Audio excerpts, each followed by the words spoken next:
الحمد لله وحده لا شريك له والصلاة والسلام على محمد لا نبي بعده ولا رسالة بعد رسالتي ولا نبوة بعد نبوتي ولا كتاب بعد كتابي ولا معصوم بعد اسمتي ولا سنة بعد سنتي ولا أمة بعد أمتي. أما بعد،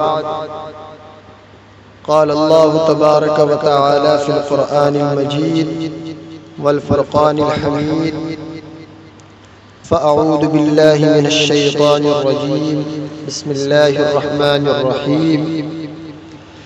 ولهم مقامع من حديد كلما أرادوا أن يخرجوا منها من غم أعيدوا فيها وذوقوا عذاب الحريق. صدق الله العظيم وصدق رسوله النبي الكريم، ونحن على ذلك لمن الشاهدين والشاكرين والحمد لله رب العالمين. میرے محترم بزرگوں اور دوستوں، دینی اور ایمانی بھائیوں، پس پردہ میری آواز کو سننے والی میری ماں و بہنوں، ہم لوگ رمضان المبارک کے تیسرے عشرے میں داخل ہو چکے ہیں. پہلا عشرہ رحمت کا ہے، دوسرا عشرہ مغفرت کا ہے، تیسرا عشرہ جہنم کی آگ سے اور جہنم سے خلاصی کا ہے. آپ لوگوں نے سہیل بھائی کے ذریعے سے مجھ تک خبر پہنچائی کہ آخری عشرے میں زیادہ سے زیادہ جہنم کے تعلق سے بات کروں. کل دونوں بیان اور آج صبح کا بیان میں نے اسی تعلق سے کیا. کل میں نے دونوں بیانوں میں بتایا تھا کہ جہنم کے احوال، جہنم کی لمبائی چوڑائی وغیرہ وغیرہ. آج صبح میں جو میں نے بات کی تھی جہنمیوں کے کھانے اور پینے کے بارے میں بات کی تھی. ایسے حالات میں بھی میرے محترم بزرگوں اور دوستوں، خبریں آتی ہیں سامنے کہ مسجدیں جب کہ بند ہیں، کچھ لوگ نہ نماز کی پابندیاں کر رہے ہیں، نہ روزے رکھ رہے ہیں، نہ تراویح کا اہتمام ہے، بس سارا دن موبائل کے پیچھے پڑے ہیں، گھر میں پڑے ہیں اور ٹی وی دیکھ رہے ہیں. اور اگر گھر میں نہیں ہے تو باہر چوراہوں پر، نکڑوں پر، راستوں پر گپ شپ ہانک رہے ہیں. اللہ میرے محترم بزرگوں اور دوستوں، ہم تمام کے حال سے بخوبی واقف ہیں. انسان جب جب اس بار الہ کے سامنے ہاتھ اٹھائے گا اور اپنی فریاد اس کے سامنے رکھے گا کہ یا اللہ یہ، یا اللہ یہ، یا اللہ میرا حال دے، رب کریم کی طرف سے ایک ہی آواز آتی ہے: میرے بندے تو تیرے اعمال دے. آج انسان گھروں میں قید ہے. کرونا وائرس ایک ایسی بیماری کیا ہے جس کی صحیح حقیقت کسی کو معلوم ہی نہیں ہے. مجھے بھی نہیں معلوم کیا حقیقت ہے.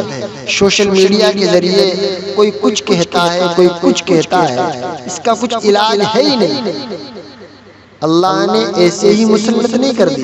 اگر یہ حقیقت میں کوئی بیماری ہے تو اللہ نے ہماری بد اعمالیوں کے مقابلے میں یہ بیماری بہت مختصر اتاری ہے. نہیں تو ہمارے تو وہ احوال ہیں، ہماری زندگیاں تو اتنی بد سے بدتر ہو چکی ہیں کہ اللہ اس زمین کو یوں لے کر کے یوں پلٹ دے. ساری دنیا کا آپ مشاہدہ کرو، گھوم لو، پھر لو، پھر آپ مساجد میں آ جاؤ. 100 میں سے 5% بھی مسلمان 100% 5 وقت کا نمازی نہیں ہے. کوئی ظہر، عصر، مغرب کو پڑھنا دین سمجھتا ہے، کوئی ظہر اور عصر کو پڑھنا دین سمجھتا ہے، کوئی عشاء پڑھنا دین سمجھتا ہے، کوئی مغرب پڑھنا دین سمجھتا ہے، کوئی صرف جمعہ پڑھنے کو مسلمان ہونا سمجھتا ہے، کوئی سال میں 365 دن میں صرف عید کی نماز پڑھنے کو دین سمجھتا ہے۔ میرے ایک دوست ہیں احمد آباد کے اندر، حافظ انیس صاحب، اللہ جزائے خیر دے ان کو، رات میں ان سے بات ہو رہی تھی، وہ کہہ رہے تھے کہ ہمارے یہاں ایک کمیٹی ہے، چاند کمیٹی۔ آپ غور سے سننا میری یہ بات کہ ہم اعمال کے اعتبار سے کس طرف جا رہے ہیں۔ تو انہوں نے کہا کہ ہمارے یہاں چاند کمیٹی نے گجرات گورنمنٹ سے اجازت مانگی ہے کہ عید کی نماز کے لیے مساجدوں کو کھول دیا جائے۔ 5 وقت کی نماز فرض ہے، عید کی نماز صرف واجب ہے۔ یعنی کہ ہم اتنے گئے گزرے، اتنے بیکار مسلمان ہو چکے ہیں کہ ہمیں 5 وقت نماز جو اللہ نے اس حضرت انسان پر فرض کی، اللہ نے اپنے محبوب صلی اللہ علیہ وسلم کو شب معراج میں اپنے پاس بلا کر کے یہ تحفہ دیا، ان نمازوں کی فکر نہیں ہے، 5 وقتہ نمازوں کی فکر نہیں ہے، وہ ایک عید کی نماز، سال میں جو 2 عیدین کی نمازیں ان کی فکر۔ اعمال کے اعتبار سے مسلمان کتنا گر چکا ہے، وہ فرض کو فرض سمجھ ہی نہیں رہا ہے۔ اس نے عید کی نماز پڑھ لینا سارے سال کی نماز پڑھنے لینے کے برابر سمجھ لیا۔ ہونا تو یہ چاہیے کہ مسلمانوں کو درخواست کیا کرنی چاہیے کہ 5 وقت کی نماز ہمارے اوپر فرض ہے۔ وہ تو صرف عید کی نماز کا حکم لے کر کے گورنمنٹ کے پاس پہنچ گئے۔ میرے محترم بزرگ اور دوستو، ان تمام واقعات کو میں سنتا ہوں تو میں اندازہ لگاتا ہوں کہ مسلمان اعمال کے اعتبار سے کتنا نچلے درجے پر پہنچ چکا ہے کہ اس نے فرض کو فرض سمجھنا چھوڑ دیا ہے۔ حضرت شیخ مولانا زکریا رحمۃ اللہ علیہ نے اپنی کتاب فضائل اعمال کے اندر ایک حدیث نقل کی کہ ایک انسان فرض نماز کو پڑھ بھی لے، ادا کر لے، لیکن کب پڑھے؟ وقت نکل جانے کے بعد۔ مثلاً عصر کی نماز وہ نہ پڑھ پایا، اس نے سورج کے غروب ہو جانے کے بعد عصر کی نماز پڑھی، مغرب کی نماز کے بعد اس نے عصر کی نماز وہ پڑھی، تو اس عصر کی نماز جو اس نے وقت پہ نہیں پڑھی ہے نا، اس کا عذاب کتنا لکھا ہے حضرت شیخ نے کہ اس انسان کو جس نے عصر کی نماز اپنے وقت پر نہ پڑھی، اس کو 1,88,00,000 برس تک جہنم میں جلنا پڑے۔ یہ ایک فرض نماز کو اپنے وقت پر نہ پڑھنے کا عذاب۔ افسوس ہوتا ہے مسلمان کی زندگی پر کہ فرائض کو چھوڑ کر کے انسان سال میں جو 2 نمازیں واجب ہیں ان کی پرمیشن لینے گورنمنٹ کے پاس گیا ہے۔ یہ ان حالات میں بھی بہت سے لوگ مجھے فون کرتے ہیں، مجھ سے پوچھتے ہیں کہ امام صاحب کوئی وظیفہ، کوئی تسبیح بتا دو۔ ارے 5 وقت کی نماز پڑھیے، نماز سے بہتر تو کوئی چیز مومن کے لیے ہو ہی نہیں سکتی۔ نماز تو مومن کی معراج ہے۔ ایک نماز سے دوسرے نماز تک جتنے بھی گناہ ہوتے ہیں نا درمیان میں، اللہ ان تمام کو نماز کی برکت سے معاف کر دیتا ہے۔ لیکن انسان نماز پڑھے تو ہمیں نمازوں کی فکر نہیں ہے، ہمیں عید کی نماز کی فکر ہے۔ میرے کیف موضوع میرا دوسری طرف چلا گیا، مجھے وہ بات ذہن میں آ گئی، رات میں میری گفتگو ہوئی تو میں نے عرض کر دیا۔ میرے کیف عذاب کے جو طریقے ہیں جہنم کے اندر، مجھے اس پر بات کرنی ہے۔ دوزخ کی آگ اور اس کی سخت گرمی، سانپ بچھو، کھانے پینے کی چیزیں، اندھیرا، یہ سب کچھ عذاب ہی عذاب ہوگا۔ مگر یہ جو کچھ اب تک میں نے بتایا ہے دوزخ کے عذاب کا تھوڑا سا حصہ ہے۔ کل کے بیان میں، آج کے بیان میں نے جو کچھ بتایا یہ دوزخ کے عذاب کا تھوڑا سا حصہ ہے۔ قرآن اور حدیث سے آپ مطالعہ کریں گے تو معلوم ہوگا کہ ان طریقوں کے علاوہ اور بھی بہت سے طریقوں سے انسان کو عذاب دیا جائے گا، جن میں چند ابھی آپ کو بتاؤں۔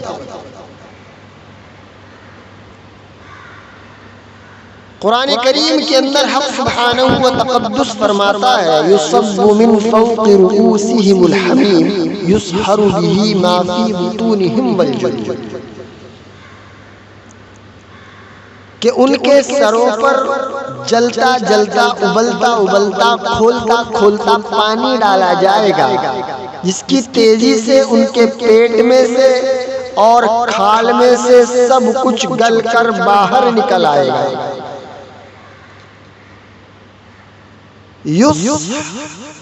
سحر کے معنی ہوتے ہیں سواد کے ساتھ گرم پانی، اس سر پر ڈالا جائے گا۔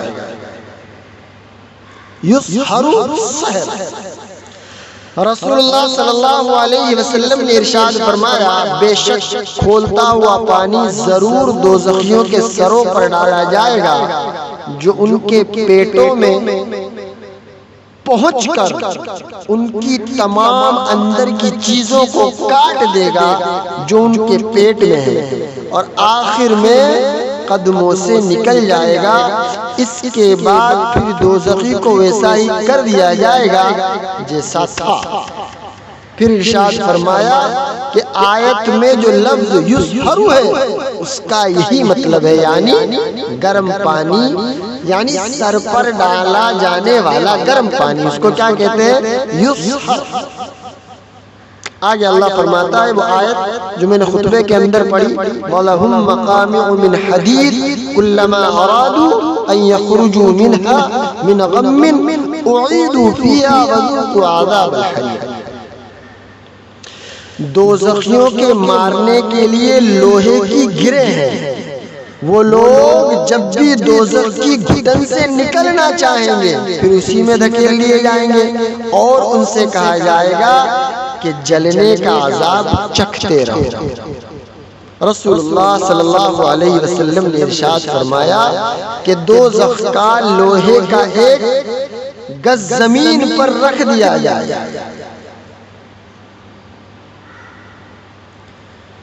تو اگر اس کو تمام جنات و انسان مل کر اٹھانا چاہیں تو نہیں اٹھا سکتے۔ کیا فرمایا اللہ کے رسول صلی اللہ علیہ وسلم نے کہ دوزخ کا لوہے کا ایک گز زمین پر رکھ دیا جائے تو تمام انسان اور جنات مل کر کے اس چیز کو اٹھا نہیں سکتے۔ اور ایک روایت میں ہے کہ جہنم کے لوہے کا اگر ایک گز چھوٹی سی چیز پہاڑ پر مار دیا جائے تو وہ یقیناً ریزہ ریزہ ہو کر راکھ ہو جائے گا۔ آگے اللہ فرماتے ہیں کلما نضجت جلودہم بدلناہم جلودا غیرہا لیذوقوا العذاب، جب ایک دفعہ ان کی کھال جل چکے گی دوزخیوں کی تو ہم اس کی جگہ دوسری نئی کھال پیدا کر دیں گے تاکہ عذاب چکھتے ہی رہیں۔ حسن بصری رحمت اللہ علیہ سے منقول ہے کہ دوزخیوں کو روزانہ 70,000 مرتبہ آگ جلائے گی، اور ہر مرتبہ جب آگ جلائے گی تو کہا جائے گا جیسے تھے ویسے ہی ہو جاؤ، چنانچہ وہ ہر بار ویسے ہی ہو جائیں گے جیسے وہ تھے۔ طریقے میرے محترم بزرگوں اور دوستوں عذاب کے مختلف ہیں، اور بھی بہت سے طریقے قرآن اور احادیث کے اندر بتائے گئے ہیں۔ علم چھپانے والے کی سزا یہ ہوگی، اللہ کے رسول صلی اللہ علیہ وسلم نے فرمایا جس سے کوئی علم کی بات پوچھی گئی اور اس نے جانتے ہوئے نہ بتائی بلکہ اس کو چھپا لیا تو اس کے منہ میں آگ کی لگام لگائی جائے گی۔ شراب یا نشہ پینے والی چیز کی سزا یہ ہوگی، اللہ کے رسول صلی اللہ علیہ وسلم نے فرمایا میرے رب ذوالجلال نے قسم کھائی ہے کہ مجھے اپنی عزت کی قسم، میرے بندوں میں سے جو بھی بندہ شراب کا گھونٹ پیے گا تو اس کو اتنا ہی جتنی وہ شراب پیے گا پلاؤں گا، اور جو بندہ میرے ڈر سے شراب چھوڑے گا اس کو پاک صاف حوضوں سے یعنی حوض کوثر سے پلاؤں گا۔ مسلم شریف کی ایک روایت میں ہے اللہ کے رسول صلی اللہ علیہ وسلم نے فرمایا خدا نے اپنے ذمے یہ عہد کر لیا کہ جو کوئی نشیور چیز پیے گا قیامت کے دن ضرور اس کو طینۃ الخبال میں سے پلایا جائے گا۔ صحابہ نے عرض کیا اے اللہ کے رسول صلی اللہ علیہ وسلم طینۃ الخبال کیا ہے؟ ارشاد فرمایا وہ دوزخیوں کا پسینہ ہے، دوزخیوں کے جسموں کا نچوڑ ہے۔ حضرت ابو موسیٰ اشعری رضی اللہ تعالیٰ عنہ سے روایت ہے کہ رسول اللہ صلی اللہ علیہ وسلم نے فرمایا جس کی عادت شراب پینے کی تھی اور وہ اسی حال میں مر گیا تو اللہ جل جلالہ وعم نوالہ اس کو ایک نہر اس کے اندر غوطہ لگائیں گے۔ اور صحابہ نے عرض کیا اے اللہ کے رسول صلی اللہ علیہ وسلم وہ نہر کیا ہے؟ ارشاد فرمایا جو زناکار عورتوں کی شرمگاہوں سے جاری ہوگی۔ جو عورتیں دنیا میں زنا کریں گی ان کی شرمگاہوں سے ایک نہر جاری ہوگی، تو جو دنیا کے اندر شراب پی کر کے جائے گا حق سبحانہ و تقدس اس نہر کے اندر اس شرابی کو غوطہ لگوائے گا۔ میرے جیسے لوگ جو روز بیان کرتے ہیں یا اور بڑے بڑے مفکر مبلغ محدث ان کی سزا کے بارے میں اللہ کے رسول صلی اللہ علیہ وسلم نے فرمایا بے عمل واعظوں کی سزا کہ جس رات مجھ کو معراج کرائی گئی اللہ کے رسول نے فرمایا کن کے بارے میں؟ جو بڑی بڑی بات کرتے ہیں، بے عمل واعظ، بے عمل تقریر کرنے والے، بڑی بڑی باتیں چھوڑنے والے، بے عمل، عمل کچھ نہیں ان کے پاس۔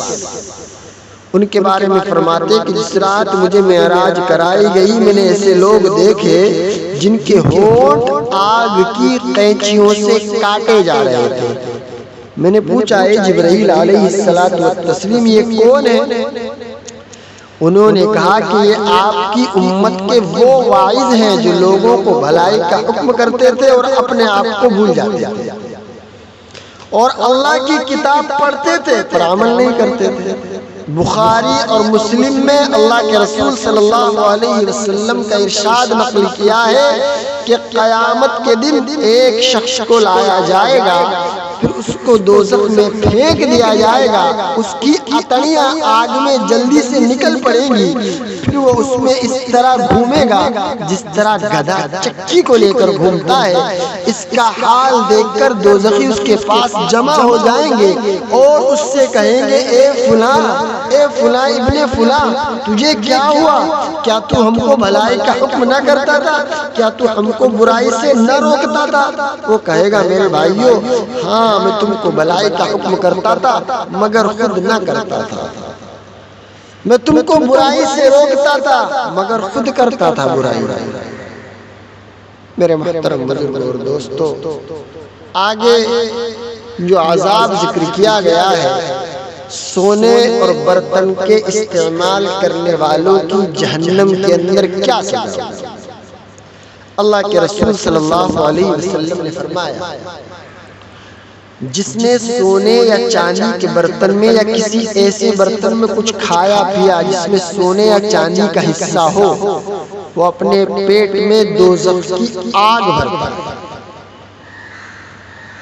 فوٹوگرافی کی سزا، فوٹوگرافر کی۔ اللہ کے رسول نے فرمایا کہ اللہ کے نزدیک سب سے زیادہ سخت عذاب تصویر بنانے والوں کو ہوگا، اور ارشاد فرمایا کہ ہر تصویر بنانے والا دوزخ میں ہوگا، اس کی بنائی ہوئی تصویر کے بدلے ایک جان بنا دی جائے گی جو اس کو دوزخ میں عذاب دے گی۔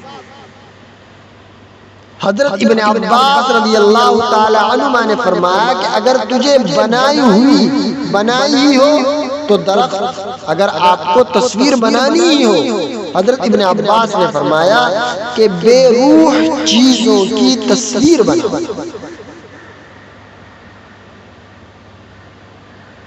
خودکشی کرنے والے کی سزا۔ اللہ کے رسول صلی اللہ علیہ وسلم نے فرمایا جس نے پہاڑ سے گر کر خودکشی کر لی تو وہ دوزخ کی آگ میں ہوگا، اس میں ہمیشہ ہمیشہ چڑھتا رہے گا، پھر گرے گا، پھر چڑھے گا، پھر گرے گا۔ اور جس نے زہر پی کر خودکشی کر لی تو اس کا زہر اس کے ہاتھ میں ہوگا، جس کو دوزخ کی آگ میں ہمیشہ ہمیشہ وہ پیتا رہے گا۔ اور جس نے کسی لوہے کی چیز سے خودکشی کر لی تو وہ اس لوہے کی چیز اس کے ہاتھ میں ہوگی، جس کو ہمیشہ ہمیشہ دوزخ کی آگ میں اپنے پیٹ میں گھونپتا رہے گا، مارتا رہے گا۔ مغرور، جو زیادہ غرور اور تکبر کرتے ہیں، ان کے بارے میں اللہ کے رسول صلی اللہ علیہ وسلم نے ارشاد فرمایا تکبر کرنے والے چیونٹیوں کے برابر جسموں میں اٹھائے جائیں گے جن کی صورتیں انسانوں کی ہوں گی۔ پھر آپ نے فرمایا ہر طرف سے ان کو ذلت گھیر لے گی۔ پھر فرمایا وہ دوزخ کے جیل خانے کی طرف اس طرح ہانکے جائیں گے، اس جیل خانے کا نام بولس ہے، ان پر آگوں کو جلانے والی آگ چڑھی ہوگی اور ان کو طینۃ الخبال یعنی دوزخیوں کے جسموں کا نچوڑ پلایا جائے گا۔ ترمذی شریف میں ایک روایت ہے، اللہ کے رسول صلی اللہ علیہ وسلم نے فرمایا کہ بے شک جہنم میں ایک وادی ہے جس کو ہب ہب کہا جاتا ہے، اس میں ہر جبار سرکش رہے گا۔ دکھاوا کرنے والے عابد کی سزا کے بارے میں اللہ کے رسول نے فرمایا کہ حب الحسن، غم کے کنویں سے پناہ مانگو۔ صحابہ نے عرض کیا کہ اللہ کے رسول صلی اللہ علیہ وسلم حب الحسن کیا ہے؟ ارشاد فرمایا دوزخ میں ایک گھڑا ہے جس سے روزانہ خود دوزخ 400 مرتبہ پناہ مانگتی ہے۔ عرض کیا گیا اے اللہ کے رسول صلی اللہ علیہ وسلم اس میں کون جائے گا؟ آپ صلی اللہ علیہ وسلم نے فرمایا اپنے اعمال کا دکھلاوا کرنے والے عابد اس کے اندر جائیں گے۔ ابن ماجہ کی ایک روایت ہے، اللہ کے رسول صلی اللہ علیہ وسلم نے فرمایا کہ اس کے بعد بے شک اللہ کے نزدیک سب سے بدترین عبادت گزاروں میں وہ بھی ہیں جو ظالم امراء کے پاس جاتے ہیں، یعنی ان کی خوشامد اور چاپلوسی کرتے ہیں۔ میرے محترم بزرگوں اور دوستو، قرآن کریم کے اندر اور احادیث مبارکہ میں اللہ کے رسول صلی اللہ علیہ وسلم نے اور اللہ نے دوزخ کے بہت سخت سے سخت عذابوں کا ذکر کیا ہے کہ انسان اگر ان کو سن لے، ان کا مطالعہ کر لے اور اگر ان کو صحیح معنی میں پڑھ لے تو مرنے مر جائے، کبھی گناہ نہ کرے۔ اللہ کے رسول صلی اللہ علیہ وسلم نے فرمایا،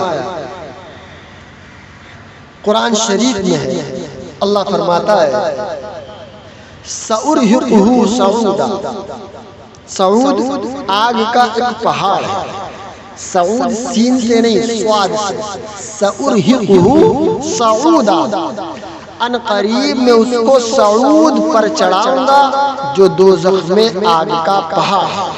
رسول اللہ صلی اللہ علیہ وسلم نے ارشاد فرمایا کہ سعود آگ کا پہاڑ ہے جس پر دوزخی کو 70 سال تک چڑھایا جائے گا، پھر 70 سال تک اوپر سے گرایا جائے گا، یعنی 70 سال تو اوپر چڑھا تھا، اب 70 سال نیچے گرتے گرتے نیچے پہنچے گا، اور ہمیشہ اس کے ساتھ ایسا ہی ہوتا ہے۔